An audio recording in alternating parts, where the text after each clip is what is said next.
भारत के shadow prime minister या छाया प्रधानमंत्री ने सरकार से दोबारा पूछा है कि भारत द्वारा पाकिस्तान को पहले से ही जानकारी देने के कारण हमारे कितने जेट मार गिराए। उन्होंने पहले भी जयशंकर के इसी कथन को कि भारत ने पाकिस्तान को बताया कि हम टेरर लॉन्च पैड और आतंकियों पर कार्रवाई कर रहे हैं, अतः वो मिलिट्री का प्रयोग ना करे, इसे दिल में यह सोचकर बिठा लिया कि भारत ने पाकिस्तान को ऑपरेशन के पहले ही बता दिया था कि तुम मिसाइल लाद कर तैयार रहो, हमारे विमान जा रहे हैं। राहुल गांधी उस एक तरफा प्रेमी की तरह बात कर रहे हैं जिसे लड़की, उसके दोस्त, उसके भाई सबने स्पष्ट रूप से बोल रखा है कि पीछा करना छोड़ दे, पर वो इसी में प्रसन्न है कि थप्पड़ मारते समय उसने मेरा नाम तो लिया। वस्तुतः राहुल गांधी पाकिस्तान के नैरेटिव पर चल रहे हैं कि हमारे 3 रफाल और 3 मिग या सुखोई मार डाल, 6-0 हो गया। राहुल गांधी की समस्या यह है कि वो सबूत उससे नहीं मांग रहा जो क्लेम कर रहा है कि मार गिरा, बल्कि उससे मांग रहा है जिसका कहना है कि ऐसा कुछ हुआ ही नहीं। राहुल ऐसा क्यों कर रहा है? राहुल गांधी अपने असफल राफेल घोटाला की बात को, जिसे सुप्रीम कोर्ट नकार चुकी है, अगले लोकसभा सत्र में पुनः लाना चाहता है ताकि वो यह कह सके कि सरकार ने कांग्रेस की तरह मजबूत जेट की जगह खराब जेट लेकर हमारे सैनिकों की जान खतरे में डाल। जब ग्रीष्मकालीन सत्र आरंभ होगा तो इन्हीं पार्टियों के सांसदों को आप सुनना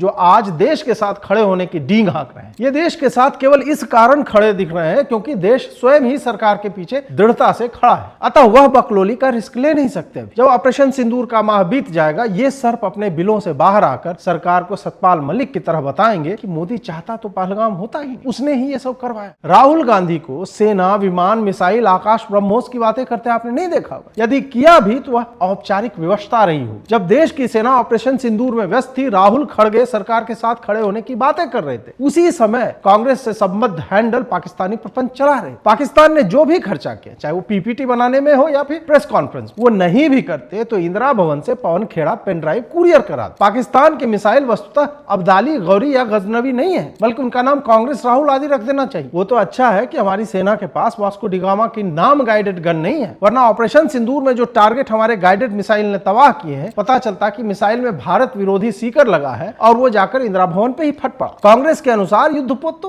पिकनिक के लिए बनाए जाते हैं और मोहब्बत की दुकान के कालखंड में मोदी कराची पर निशाना साधे नेवी के जहाज को खड़ा किए हुए थे। आप देखते जाइए, राहुल गांधी यह भी बोल देगा कि समुद्र में जहाज खड़े रखने में तेल खर्च नहीं होता है क्या? जब हमला करना ही नहीं था तो नौसेना को उसे बीच समुद्र में भेजा ही क्यों? 26/11 पर फट्टुओं की तरह वोट बैंक की राजनीति के मारे पाकिस्तान का कुछ उखाड़ने की जगह भगवा टेरर गढ़ने में लगी रही कांग्रेस। उसके लिए तो यह भयावह अंतर्द्वंद का समय है कि वो फासिस्ट, घनघोर, अल्पसंख्यक विरोधी मोदी और भाजपा के समर्थन में खड़े होकर पाकिस्तान में मर रहे मुसलमानों और मसाजिद की शहादतों के साथ कब तक खड़ी रहेगी। यही कारण है कि राहुल गांधी जेट की संख्या गिन रहा है।